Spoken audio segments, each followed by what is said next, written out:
There's a really interesting passage in 1 Corinthians chapter 9 where St. Paul talks about being all things to all men, which kind of begs the question, like, are we called to respond to every opportunity to serve or to give of ourselves?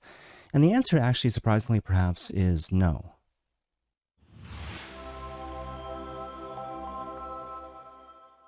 So to kind of frame the thing I want to talk about today, I remember once going on Instagram and watching this video that was done by this social media influencer. I think he was a personal injury lawyer. And he was talking about boundaries. And so, first of all, he kind of acknowledged that a lot of times we look at boundaries as sort of a negative thing.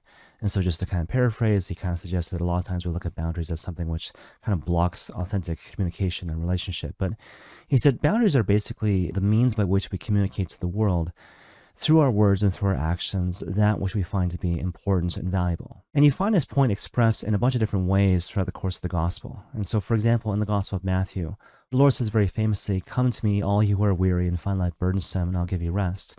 And then he goes on to articulate important prerequisites to enter into his peace, to enter into his rest, right? And so he says, "Take my yoke upon you, imitate my humility, and more to the point, imitate my meekness." Now, when you hear this word meekness, it doesn't imply being shy. It doesn't mean being socially awkward. Meekness simply implies focus and integrity and discipline. So I focus my time and my energy and my attention on the few things the Lord calls me to do carefully and well. That's basically meekness. Now, obviously, there's kind of a lot going on here. So it kind of begs the question, what does it all kind of mean, practically speaking? And so with that in mind, I want to give you a few practical bits of advice. And so first of all, you need to actively resist the temptation to give into what's called the tyranny of the should. The tyranny of the should. So what's the tyranny of the should? Well, think about it like this. Just because there's something that you could do doesn't mean that you should do it, right? And so instead what you need to do is pray into the situation. Quite apart from this opportunity which exists, quite apart from my ability to do this thing, perhaps even better than other people, is God actually calling me to take this thing on? Is he calling me to actually do this thing, quite apart from whether or not I could do it or whether or not I should do it, based on the expectations of the world, right? And when you do that, when you actually pray into these situations, recurringly, of course, over and over again, what you recurrently will discover is that for most things, the Lord doesn't call you to take these things on. Instead, he always wants you to focus on the few things he calls you to do carefully and well, quite apart from what you could do and quite apart from the expectations of the world. But you see, the second thing is this. You need to be really honest about safeguarding and protecting, in a really dramatic sort of way, those things which you know you need to function well and to maintain a sense of peace and interior recollection. Now, certainly there's going to be moments where circumstances pull you out of your regular routine to correspond to the demand of love, even though that particular demand might come in unexpected circumstances. So hopefully that goes without saying. But that said, in terms of your natural course of being, your natural way in which you go about your life based on how you construct your day and how you schedule your time, it shouldn't be naturally chaotic, right? And so there should be this natural sense of rhythm and rest and repose where, I clearly have these moments where I work, but also these clear moments where I rest and I do these things which restore me to my sense of true self. And so the example that comes to mind, I remember speaking to a really good friend of mine who was once feeling especially overwhelmed with her life. And so she was very adamant about saying that, okay, going forward, I want to safeguard and protect these things which I know I need for my own sense of well-being. And in retrospect, they were very reasonable things that we don't tend to think about unless we specifically draw our minds to these situations. And so one thing she said was that it's really important for me to maintain this habit of prayer.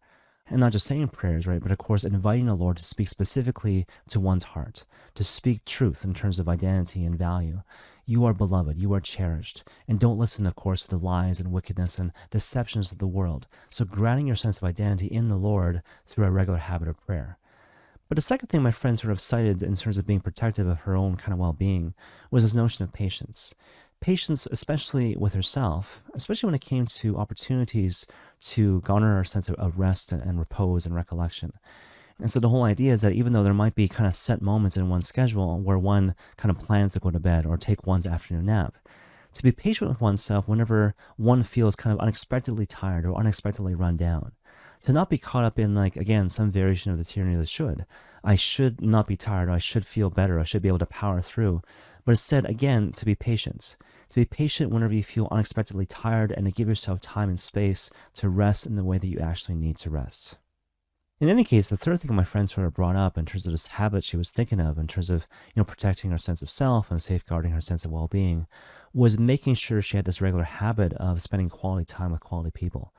And obviously the whole idea here was that even though there are people out there in the world with different personalities and we can't help but interact with these different people, at the same time we got to recognize that God sends certain people in our lives, at least for certain seasons, to make us feel affirmed in our sense of self. People who recurrently make us feel seen and known and loved. And to recognize, obviously, that it's really important for us to spend quality time with these people, to not rush it, but to carve out these special times where I can be myself and I can feel affirmed with these people who actually love me. So again, just another example of something we might do to kind of further protect our sense of self and maintain our sense of peace and recollection. In any case, the final bit of advice that I want to give you in this regard is to actively choose to regularly entrust to the Lord certain battles that he doesn't call us to fight, trusting that he will take care of all these things in the fullness of time. And so to illustrate the point, think about the example of anger, right? And so anger is obviously one of those emotions which is obviously a gift, right? It helps us to recognize that which we perceive to be wrong or unjust. But at the same time, anger can be difficult to manage, right? And so a couple words about this. First of all, any emotion apparently only lasts for, on average, 30 seconds. 30 seconds, right? So even anger, no matter how painful or intense it might be, on average, the actual emotion of anger actually only lasts for 30 seconds. Which speaks to the fact that there's obviously something that we do to make the emotional experience of anger last longer, right? And obviously that involves some form of meditation, right? So we contemplate the thing that was done, we kind of dwell upon the particular emotion, and by that we extend it, we prolong it, we make it a part of our prolonged experience, which again lasts for a period of hours, days, weeks, even years. But you see, more to the point, that kind of begs this question, like, why do we do this? Why do we cling to these experiences of anger and these emotions of anger so tightly? Well, I don't want to simplify the issue, but I think a lot of times the reason why we cling to our anger so tightly is because we think that if we let go of these things, we let go of our experience of pain and anger and frustration, we're kind of telling ourselves that we're admitting defeat. And so, we perceive this person maybe did something wrong, which hurt me in some way. And if I choose to let go of the anger, it's sort of admitting that it didn't matter. It didn't matter, this thing that was done. And so therefore, my pain doesn't matter. My life doesn't matter. I don't matter, right? But the thing I want to suggest to you is there's an opportunity to reframe the issue, right? To look at this invitation to let go of our anger, not as an admission of a defeat, but rather as an invitation to trust. To entrust to the Lord these battles that he doesn't call us to fight, trusting and believing that he will continue to fight these things in his own way, and he will bring about victory in these battles that we simply cannot win on our own. So again, to frame these things in terms of trust as opposed to an admission of defeat. Okay, now at this point, I want to end with a few kind of contemporary examples just to kind of drive the point home. And so the first example is actually a movie, Man of Steel, starring Henry Cavill, which of course is about Superman, this really iconic superhero from the pages of DC Comics. And as you probably know, Superman has a whole variety of different powers, right? So he can fly, he has super strength, he has super hearing, and he has X-ray vision. Like basically whatever power you can kind of name, chances are Superman has that particular power. In any case, there's this really great scene early on in the film where Superman is in the role of his alter ego, Clark Kent. And so he's this little boy, and it's pretty clear that he can't yet control his powers. And so because of his super hearing, even small whispers are like deafening. And because of his X-ray vision, which he can't control, he can see through people's skin, he can see their skeletons, he can see their beating hearts. And so, needless to say, he's completely terrified. As a result of which he runs away, he runs into a closet, and people are saying all sorts of nasty things about him from outside the closet. But then the school calls his mom, and his mom comes, right? And so they have this dialogue, right? And so the mother says, "What's wrong?" And basically, Superman / Clark Kent, he says to her, like, "Look, Mom, the world's too big. The world's too big." In response to which she says to him, "Well, make it small. Focus on my voice. Imagine this an island out there in the ocean. Can you see it?" And he says, "Yes." And she says, "Well, swim to it, honey." And so he comes out and he embraces her, and things are fine in terms of that moment. But then for me, the best part of the scene is when he says to her subsequently, "Mom, what's wrong with me? What's wrong with me?" And she looks at him with great compassion and simply says, "Oh, Clark," right? Obviously, if you read between the lines, the mother has enormous sympathy for Clark in this particular moment, right? Because he's going through a really painful thing.